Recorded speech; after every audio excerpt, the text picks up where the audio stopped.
Kumusta mga ka-farmers at Chickboy Farming para sa ating mga alagang manok at baboy.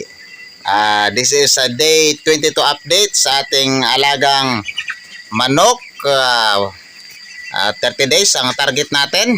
Nasa 22 days na tayo. Tingnan natin ang kanilang kalagayan ngayon. Ginawa natin pag mainit ang panahon sa araw, nilagyan natin sila ng electric fan at inangat natin ng lahat na luna natin, ano? Ang mahalaga, hindi sila hinihingal. Ang lakas nilang kumain mga ka-farmers, ano? Pakain natin, broiler pa rin. Nakaapat na sila, pang-apat na sako na broiler nito. Nakaubos na sila ng 3 sako starting day 14, ano? Starting day 14, starter na tayo. Nakaubos ng 3, day 20, day 22, nakaubos sila ng 3 sako for 200 heads na chicken, ano? Panay ang kain nila, walang hinto, walang tigil, kaya yan ang nangyari, paubos na rin ang pagkain nila rito, ano? So yun lang, at ang pininom natin tubig ay puro tubig na hanggang sa harvest nila. Malapit na harvest itong mga ka-farmers, ano? Abangan natin pag mag-harvest na tayo. Silipin natin ang bawat box. Wala naman tayong ibang ginagawa, yan lang. Pag umaga mainit ang panahon, electric panan, buksan lahat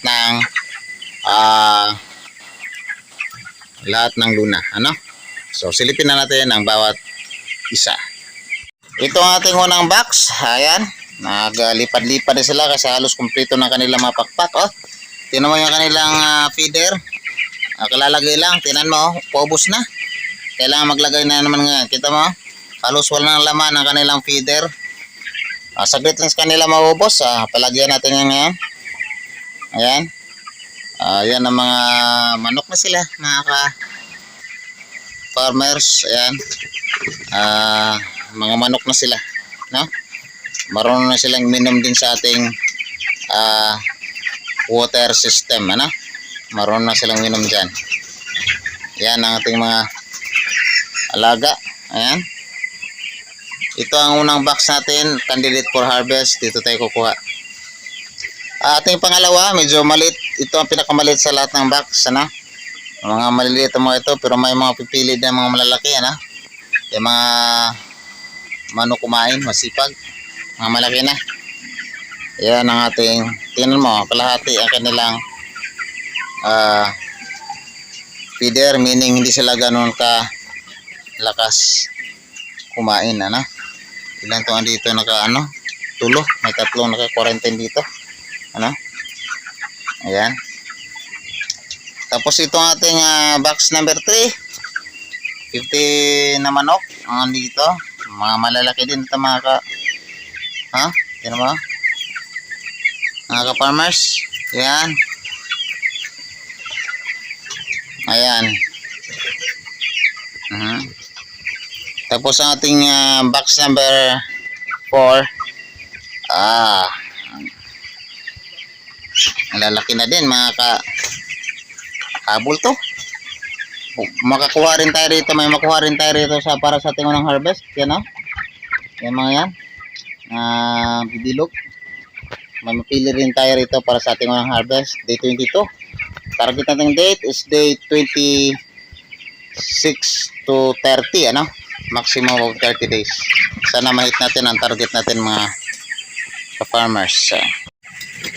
Alright, yan ang update natin sa ating mga alaga. Kain lang sila ng kain. Kaya dapat may stock na pagkain para sa kanila. Tubig, hindi maiwanan, hindi mauubusan ng tubig, hindi mauubusan ng pagkain. Kasi 24 hours silang minom, 24 hours silang kumakain, ano? Sa mga ganitong stage, malakas talaga ang kanilang paglaki kasi ang bilis nilang kumain. So babayan natin.